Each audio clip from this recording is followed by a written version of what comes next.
La personnalité du mois de la Chambre de commerce de la MRC de Rivière-du-Loup vous est présentée par la SADC de la MRC de Rivière-du-Loup.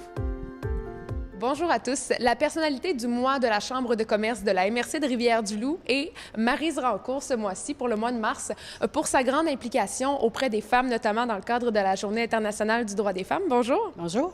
Quelle a été votre implication à cet effet-là? En quoi est-ce que vous vous êtes dévouée pour la cause? En fait, il y a plusieurs années que je m'implique particulièrement au niveau de l'entrepreneuriat féminin. Et je me suis impliquée aussi pendant plusieurs années au niveau du réseau des femmes professionnelles de la région de Rivière-du-Loup. Ceci dit, dans le fond, la raison pour laquelle je m'implique principalement, c'est parce que je crois beaucoup à l'entrepreneuriat féminin, mais aussi à l'implication des femmes au sein des différents conseils d'administration d'entreprise. Je pense que la mixité des conseils d'administration est maintenant majeure, c'est important. On sait que les femmes ne travaillent pas de la même façon que les hommes, alors c'est pourquoi je pense que c'est primordial d'avoir une mixité de plus en plus, tant au sein des conseils municipaux que des conseils d'administration d'entreprises, d'organismes ou d'institutions.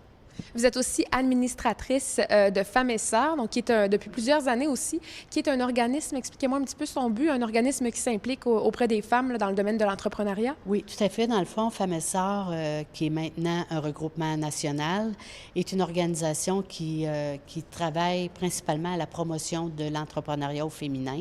Alors, on sait que l'entrepreneuriat féminin est de plus en plus important au sein de l'économie québécoise et c'est pourquoi le gouvernement provincial a décidé, il y a plusieurs années, d'investir à ce niveau-là.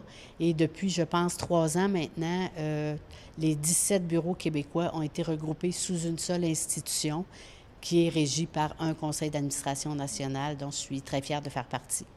Pourquoi c'est important pour vous, justement, de vous impliquer auprès de Femmes et Sœurs? Bien, c'est parce que moi-même, ayant été une femme d'affaires pendant 30 ans, je sais que l'accès au financement est difficile. L'accès aussi, je dirais, au soutien, à l'accompagnement, et en tout cas, à mon époque, c'était pas nécessairement si évident.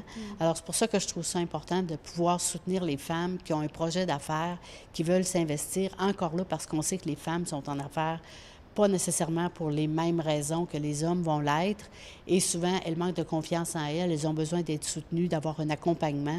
Et c'est la mission principale de Femmes et Sœurs, d'offrir du financement et de l'accompagnement. C'est surtout par l'accompagnement que Femmes et Sœurs se distinguent et ça me touche beaucoup.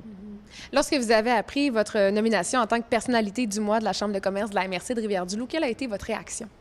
Bien, disons que j'ai été très surprise. Je ne me voyais pas là du tout. Je n'avais pas de raison particulière. J'ai été très surprise et évidemment, ça m'a touchée beaucoup. Ça fait que je remercie la Chambre de commerce, bien sûr.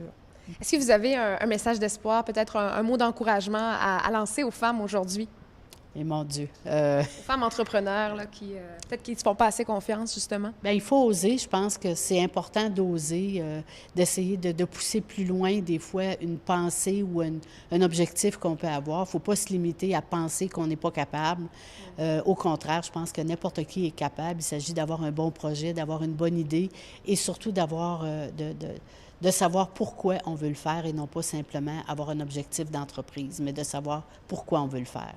Quel est votre souhait pour le futur, pour les femmes entrepreneurs, là, pour leur place, en fait, au sein de la société? Qui est déjà de mieux en mieux, il faut dire, là, mais dans le futur, là, votre souhait le plus cher à cet effet-là? Qu'elles trouvent leur place davantage, qu'elles aient pas peur de se lancer, qu'elles n'aient pas peur d'oser essayer, d'oser s'avancer au niveau de l'entrepreneuriat.